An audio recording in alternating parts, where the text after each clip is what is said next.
യോ ഗൈസ്, നമ്മളിന്ന് മക്രേരി അമ്പലത്തിലേക്ക് പോവുകയാണ്. കണ്ണൂരിൽ തന്നെ ഏറ്റവും പ്രസിദ്ധമായ അമ്പലങ്ങളിലൊന്നാണ് മക്രേരി അമ്പലം. അപ്പോൾ ഇവിടെ നവരാത്രി ആഘോഷങ്ങൾ നടന്നു വരികയാണ്. അപ്പോൾ ഞാനും അവിടെ അങ്ങ് എത്തി. അപ്പോൾ ഇവിടെ ഗംഭീര പരിപാടിയൊക്കെ നടക്കുന്ന ഡാൻസും കാര്യങ്ങളൊക്കെ ഉണ്ടായിരുന്നു ഇവിടെ. അപ്പോൾ ഇഷ്ടംപോലെ പരിപാടികൾ ഇന്ന് നടക്കുന്നുണ്ടായിരുന്നു. അപ്പോൾ അതൊക്കെ കുറച്ച് സമയം കണ്ടതിന് ശേഷം നേരെ നമ്മൾ വാഹന പൂജന സ്ഥലത്തേക്കാണ് പോയത്. അവിടത്തേക്ക് എത്തിയപ്പോഴാണ് ഒരുപാട് വാഹനങ്ങളുണ്ടായിരുന്നു. കാറും ബൈക്കും മാത്രമല്ല, ബസ് വരെ അവിടെ ഉണ്ടായിരുന്നു. അപ്പം ബസ് ഇങ്ങനെ പൂജിക്കുന്നത് പോലെ ബസ് പോകുന്നത് ആരും ഇങ്ങനെ നോക്കി നിന്ന് സമയം കളഞ്ഞു.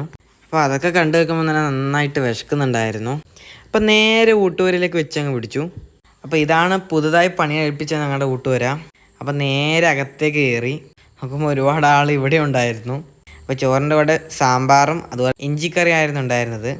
ചോറ് വാങ്ങാൻ മാത്രമല്ല, കൈ കഴുകാനും നല്ല തിരക്കായിരുന്നു. അപ്പോൾ കൈയും കഴുകി നേരെ നമ്മൾ ആൽച്ചോട്ട് പോയി അവിടെ ഇരുന്നു.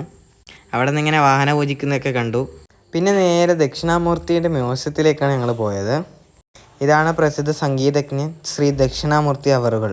മക്രേരി അമ്പലത്തിലെ അദ്ദേഹത്തിൻ്റെ മൊമൻറ്റോ മ്യൂസിയമാണിത്. അദ്ദേഹത്തിന് കിട്ടിയ എല്ലാ ഉപഹാരങ്ങളും ഈ മൊമൻറ്റോ മ്യൂസിയത്തിലുണ്ട്. അദ്ദേഹം ഉണ്ടായിരുന്ന കാലത്തൊക്കെ എല്ലാ വർഷവും നടക്കുന്ന ത്യാഗരാജ അഖണ്ഡ സംഗീത ആരാധനാ യജ്ഞത്തിൽ പങ്കെടുക്കുവാൻ അദ്ദേഹം വരുമായിരുന്നു.